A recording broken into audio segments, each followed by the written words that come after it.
बिस्मिल्लाहिर्रहमानिर्रहीम। अस्सलाम वालेकुम। मैं हूँ सैयदा सुंदस रहमान। आज मैं आपसे वीडियो शेयर कर रही हूँ गले की सेहत के हवाले से। मेरा अपना गला भी सर्दियों में बहुत ख़राब रहता है, तो सोचा इसी के बारे में वीडियो बनाई जाए। मौसम सरमा में अक्सर गले के मसाइल पैदा होते हैं जो नहायत तकलीफ़ का बाइस बनते हैं। गले की सेहत का ख्याल सारा साल ही रखना ज़रूरी है।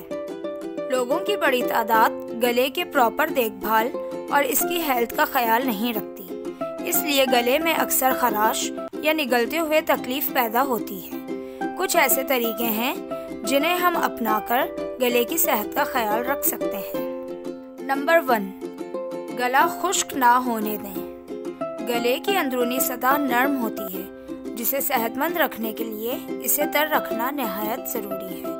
और कोशिश करें कि कैफीन के मशरूबात से दूर रहें जो जिस्म को हाइड्रेट रखने में रुकावट का सबब बनते हैं। प्यास लगने की सूरत में सॉफ्ट ड्रिंक की बजाय पानी पीने की आदत को अपनाएं। माहिरीन सेहत के मुताबिक रोज़ाना 8 गिलास पानी पिएं, जो हमारी सेहत के लिए भी बहुत ज़रूरी है। और अगर ऐसी जगह काम कर रहे हैं जहां का मौसम खुश्क है या फिर वहां एयर कंडीशन चल रहा है, तो ऐसी जगह पर हमें प्यास महसूस नहीं होती, लेकिन कोशिश करें कि वहाँ पर पानी पीने का ख्याल रखें।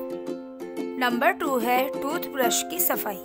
टूथ ब्रश की सफाई को यकीनी बनाएं। जिस तरह दांतों को बाकायदगी से साफ करने के लिए ब्रश करने की ज़रूरत होती है, इसी तरह टूथ ब्रश की सफाई का भी खास ख्याल रखें, क्योंकि इसमें बैक्टीरिया जमा हो जाते हैं। नंबर 3, हिफ्ज़ाने सेहत के उसूल।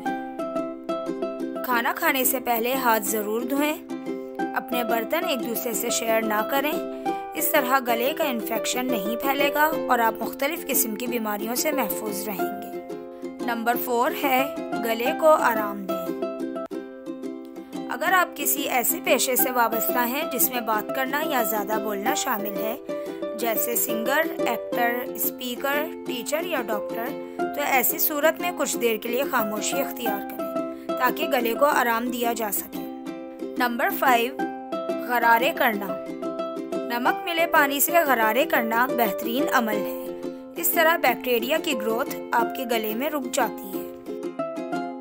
लिहाजा सेहतमंद गले और सुबह के वक्त साफ सुथरा सांस लेने के लिए सोने से पहले नीम गर्म पानी में नमक मिला के गरारे ज़रूर करें। आप सुबह उठेंगे तो आपका गला बिल्कुल साफ होगा। अगर आपको मेरी वीडियो अच्छी लगी है तो लाइक करें, शेयर करें, कमेंट करें, और अगर अभी तक आपने मेरा channel Syeda Sundus learning hub subscribe नहीं किया है तो इसको सब्सक्राइब करें। बेल आइकन को प्रेस करना ना भूलिएगा और अपनी दुआओं में याद रखें। जज़ाकल्लाह।